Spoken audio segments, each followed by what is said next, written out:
स्वामी विवेकानंद के जीवन की कहानियाँ अध्याय भाग 23। स्वामी विवेकानंद को स्वप्न। नरेंद्र अक्सर कलकत्ता में अपने घर में बैठकर सुदूर दक्षिणेश्वर में श्री रामकृष्ण के ध्यान में निमग्न श्री मूर्ति का दर्शन किया करते थे। एक दिन उन्होंने स्वप्न में देखा कि श्री रामकृष्ण उनके निकट आकर कह रहे हैं, चल मैं तुझे ब्रज गोपी श्री राधा के समीप ले जाऊँ।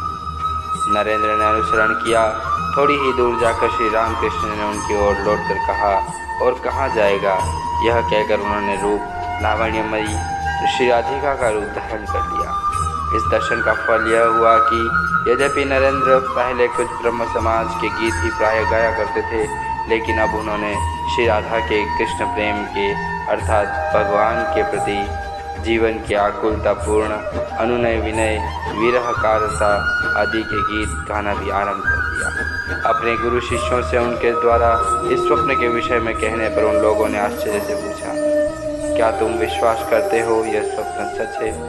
नरेंद्र ने उत्तर दिया, हाँ निश्चय ही विश्वास करता हूँ। ध्यान के समय नरेंद्र अक्सर अपनी प्रतिमूर्ति देखा करते थे कि हूबहू जैसे उनके ही आकार और रूप आदि लेकर एक दूसरा व्यक्ति बैठा है तथा दर्पण में प्रतिबिंबित मूर्ति के हाव भाव चाल ढाल आदि सब कुछ जैसे असली आदमी के समान हो जाता है। वैसे ही इस प्रतिमूर्ति के क्रियाकलाप भी हूबहू उसी भांति होते। नरेंद्र सोचते, फिर कौन है? श्री रामकृष्ण को यह बतलाने पर उन्होंने उस पर कोई विशेष गंभीरता दिखाए बिना कहा था, ध्यान की ऊंची अवस्था में ऐसा नहीं होता है। एक बार नरेंद्र की यह इच्छा हुई कि वे भाव में निमग्न होकर इस संसार को भूल जाए। वे देखते थे कि नित्य गोपाल मनमोहन आदि श्री राम कृष्ण के भक्तगण भगवान का नाम कीर्तन सुनते सुनते ही ब्रह्म ज्ञान होकर किसी प्रकार धराशायी हो जाते हैं। उन्हें दुख होता है कि वे इस तरह के ऊंचे आध्यात्मिक आनंद का भोग करने से अब तक वंचित हैं। अतः एक दिन उन्होंने श्री रामकृष्ण के इस अतृप्ति की बात पर उसी प्रकार की भाव समाधि के लिए प्रार्थना की। इसके उत्तर में श्री रामकृष्ण ने स्नेहासिक्त दृष्टि से उन्हें देखते हुए कहा, तुम इतने उतावले क्यों होते हो? उससे भला क्या क्या आता जाता है। बड़े सरोवर में हाथी के उतरने से कुछ हलचल नहीं होती, किंतु छोटे तालाब में उतरने से वहाँ बड़ी हलचल मच जाती है।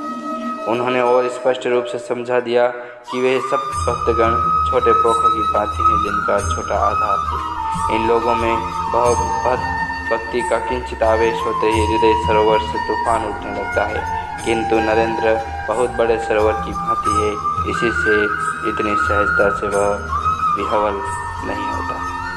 जगदम्बा के निर्देश और अपनी परीक्षाओं से प्राप्त ज्ञान के फलस्वरूप श्री रामकृष्ण नरेंद्र पर पूर्ण विश्वास करते थे।